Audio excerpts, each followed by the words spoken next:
Manong, may batuan ba dito? So guys, freshwater fishing tayo. Kung nakikita nyo, I'm using an 8 mg lure. And then ganito. So wala akong hook. Hey! Bakit? Ayaw na. Ayaw naman ah. Nakalak naman. Nakalak pala. Lasing na ako. Okay, ina na. Amahanin. Nabarto account. Medyo malayong cast to guys. Meron. Huli. Huli.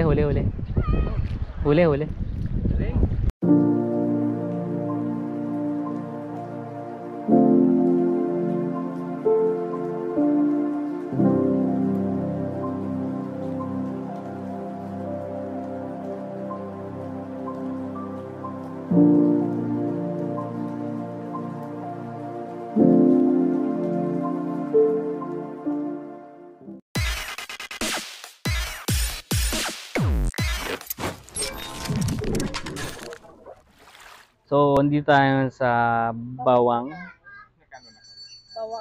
Or guys, magandang umaga sa inyong lahat. Andito tayo ngayon sa Bawang, La Union. Hindi ko nakuha ng video yung papunta natin dito, pero sana masatisfy kayo sa vlog ko na to. And this episode, ang gagawin natin ngayon, shortcasting tayo, pero medyo malakas yung alon, hindi siya masyadong mabato. Ang pwesto natin dito is pure sand. Yun lang. Maalon siya, hindi siya ganun kalakas ng hangin. So, first step, what we are going to do here is to set up our tools. But, first of all, I would like to give a shout out sa Masbate Fishing Tackles. Yan, nakita nyo. Ayan. Fins and Tackles Fishing Supplies. Ito, napakabait na may-ari nito, guys. Yan, sa Parañaque yan, sukat Parañaque. We also have Fishers of Men and si Lodi, Sabang Angler. Yan. So as you guys know, na ang content ng vlog ko is purely moto vlog. So I actually changed my profession, char. Right at this point, di muna tayo magmamotor. So most of my vlogs in the future would be fishing, and fishing. Okay, alright. So we are back. So gagawin natin ngayon guys is to open the spool. Our leader line, sumabog na. Oop. Okay. Gerka. Ayusin muna natin to. Tugtungan nyo niya. Nani on. Nani yan.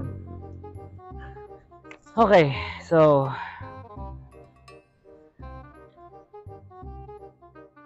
malinaw ang tubig. Maganda na ito yung shiny shimmering. Let's go for the pink.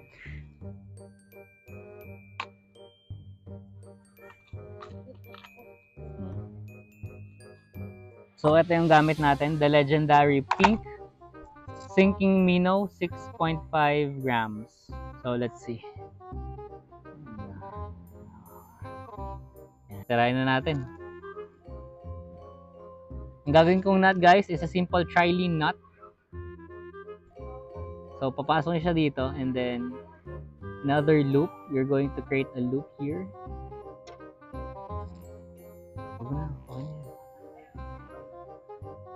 So gagawa kayo ng loop ngayon. So once nakagawa na kayo ng loop guys dito, pisilin nyo ito. Pisilin nyo siya. Yan. So pagtapos nyan guys, gagawin nyo, ikutin nyo siya ng mga 5 to 6 times. So for this kind of for safety purposes, we're gonna go for 6 repetition. Lalay ko guys inungnong. So that's 1, 2, 3, 4, and then 5. Tapos yan, pasok niyo siya dun sa butas. Nakikita niyan. Hindi siya papasok dito. Yan. So pag na pasok nyo na yan, ang atake nyo ngayon yung nasa linya, yung nasa may line. Baunin naman kuya. Hanggang sa mag dikit-dikit na siya. At this point, pinakamaganda lawayan nyo.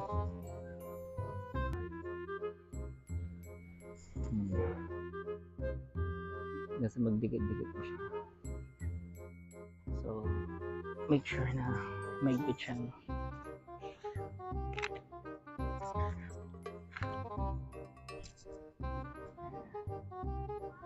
Nawakigit.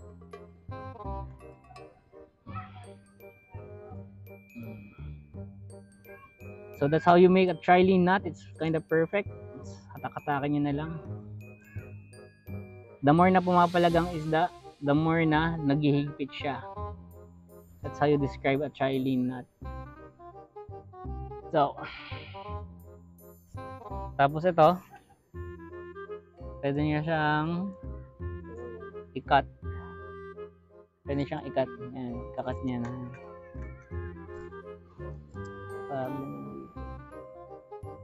Para may alawan siya.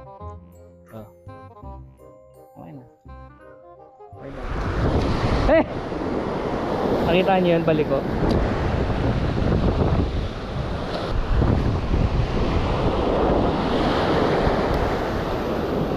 So ngayon, tinitingnan natin sila.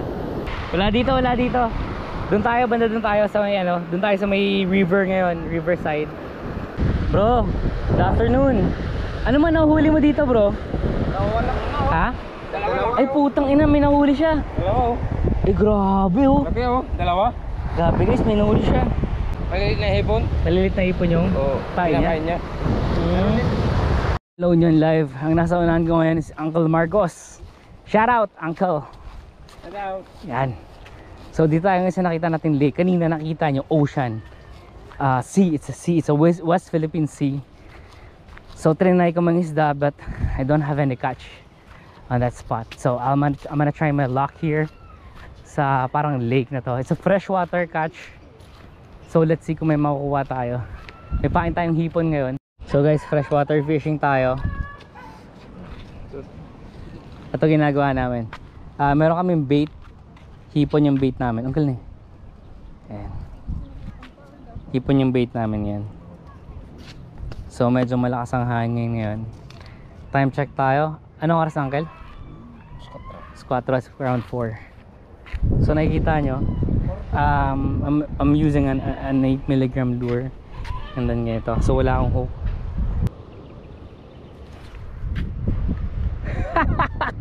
Support. Let's go.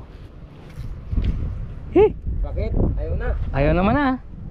Nakalak naman. Nakalak pala. Lasing na ako. Okay, ina na. Amahanin. Nabarto account. Hey! Halika. Ayun na. Yun. Wait naman ganun nga eh. Okay, ina naman eh. Lasing ako. Yun. Medyo malayong cast ko guys. Oh. Oh. Kaya nga. Meron.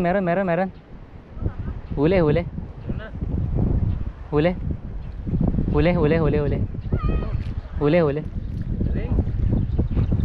Kabrag hindi. Naka-vlog ako. Ayan, dito. Oh, yan. 1-0. 1-0. 1-0.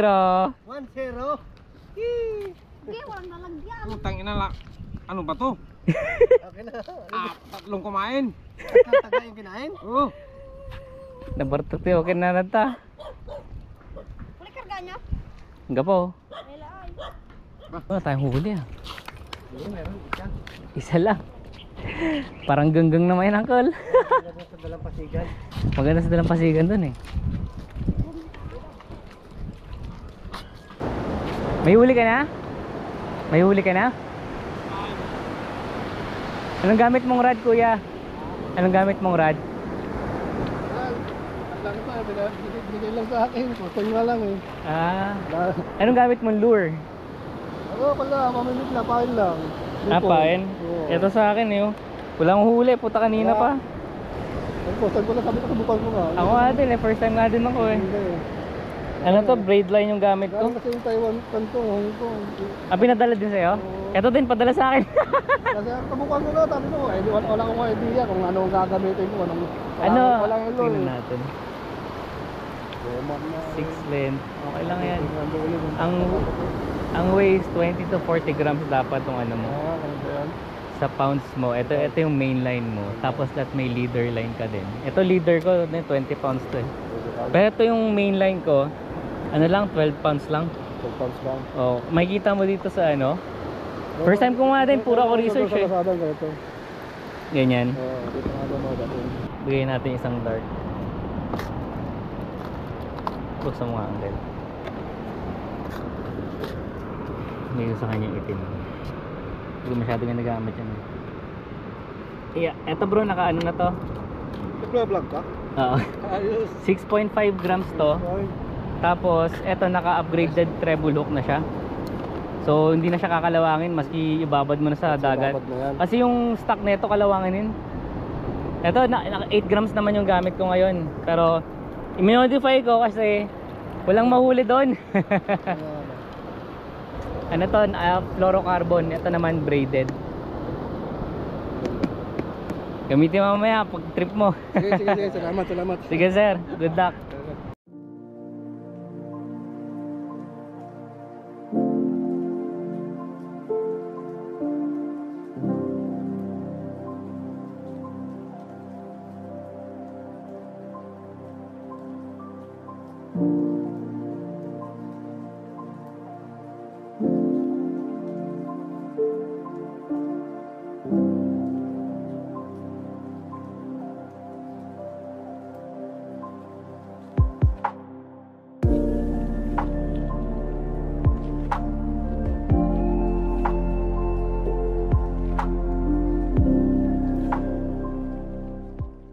Okay, so ako si Uncle.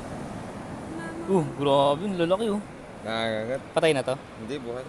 Ito malaki. Malaki yan. Itong yun ako to. Sipit oh. So nga Eloy. Liit oh. Ah, baby kay Eloy. Okay guys, good morning. Ano ka sa Uncle? Singko na sugar. Mga 5 na? Singko. Wala. 502? Puro. Update. So right now mga 5 guys. So kagabi nakauli sila ng ano to? Crabs. Ito yung malaki oh. Ayun oh. Malaki oh. Oh, ano. Hindi ako nakagat dyan. Hindi na ako. Di dumakma. Tulog kami. Mahuli muna tayo. Try natin mahuli ng 5 ng gabi. 4 ng umaga. So kahapon pumunta kami sa may fresh water. Sa may lake. May nahuli kami. Pero kailangan may pain.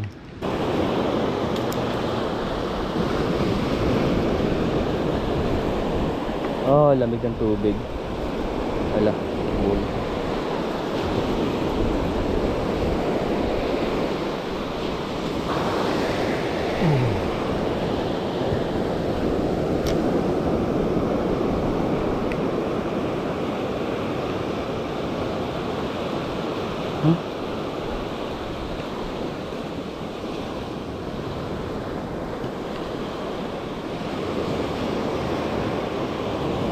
Kalmado yung dagat ngayon.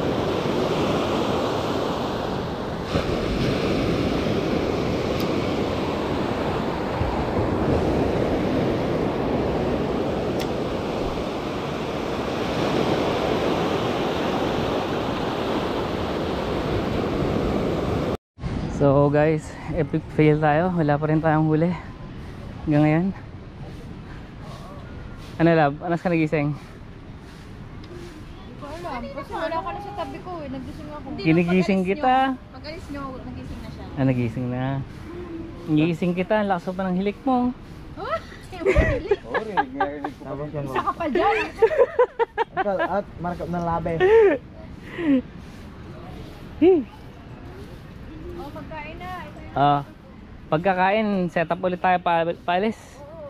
At meron tayong bisitang pandangal. Alright guys, this is our shoutout portion sa vlog na ito, which is the Bawan La Union Adventure. Thank you nga pala sa nanonood. I really appreciate it na pinanood nyo hanggang dulo. If you're not yet subscribed to my channel, please hit that subscribe button and hit that bell notification sign para maging updated kayo sa lahat ng vlog ko at saka sa next adventure natin, which is technically fishing, camping, and then sometimes motovlogging. So unang-una shoutout sa uncle ko, salute, Uncle Omar, Uncle Marcos, si Auntie Mamel, sa aking tatlong pinsan, si Nongnong, si Jello, tsaka si Joshua. Maraming salamat sa pagsama sa akin sa Bawang La Union. Malapit ng summer, so hopefully madami pa tayong trips na pupuntahan dyan sa norte. O kaya probably sa south naman next time, no? Thank you so much guys for watching this video. I hope you like it. If you have any comment, please comment down below sa comment section natin para mabasa ko and then ma-shoutout ko din kayo, this shoutout portion. And also, shoutout sa VMN Resort dyan sa may Bawang La Union. Napakabait na may-ari ni ate. Napaka-accommodating nila guys. VMN Beach Resort. Search nyo na lang. Ilalagay ko yung link nila sa description below. Again, thank you so much for watching. Keep safe. Always drive safe guys. And see you on our next fishing adventure.